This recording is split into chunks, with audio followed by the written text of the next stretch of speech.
A teenager blackmailed his former teacher into handing over £10,000 after threatening to expose their inappropriate relationship.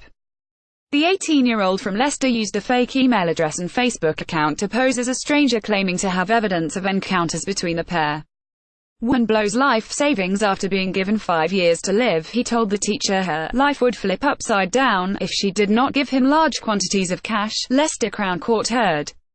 In July 2016, just weeks after the teenager finished his GCSEs, he sent a message from the fake Facebook account saying, "Hello, you don't know me, but I know you quite well."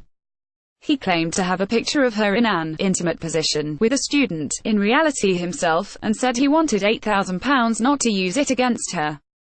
When she refused to pay, he sent a new message which read, "In that case, your life flip upside down in the next few weeks." They exchanged further messages and eventually she agreed to hand over the money, taking out £4,000 from her savings and a £4,000 loan, dropping the cash off in some bushes near the school. She thought it was the end of the matter, but in December 2016, the teacher received an email demanding further cash, sent from a fake email address created by the student. Because she had continued to have a relationship with a student, the email said, he had no choice but to tell the authorities. She protested that there was nothing inappropriate about the relationship, claiming she saw potential in the student and was simply his friend.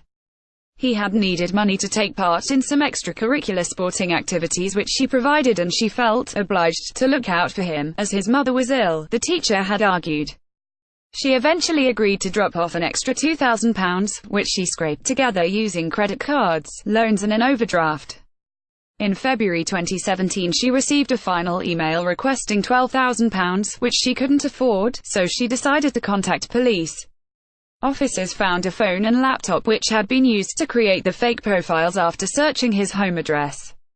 In his police interview, the teenager said the teacher was his friend, that their relationship was strictly platonic, and he denied blackmailing her.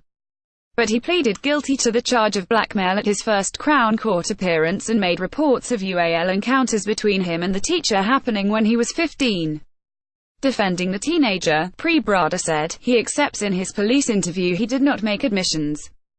That is because he was embarrassed and hadn't disclosed the details to his mother. The defendant knows what he did was very serious and nasty, and it's going to have very serious consequences. He knows he will be punished harshly. Motorists who make rude hand gestures could get fined £1,000. She also claimed the teacher had conducted private tuition sessions in a hotel room with a student and had bought him gifts including an iPhone, designer clothes and a PlayStation. Ms. Brader said the matter of UAL contact was now with the police. The pair's relationship was described as inappropriate throughout the court case. Sentencing, Judge Timothy Spencer QC said, "Whatever the nature of the relationship, it provides no excuse for blackmail. I've a list of references that show that there is a good side of you. It's a shame you acted so drastically out of character. The real question is if you have to go away. It gives me no pleasure to say that you do." The teenager was sentenced to 8 months in a young offenders institution. A restraining order was also put in place preventing the young man from contacting the teacher for 5 years. Moore, Florida school shooter Nicholas Cruz fixes his eyes to the floor during court appearance. Moore, driver, lost control of £1.2 million Ferrari and caused crash that killed boy, 13.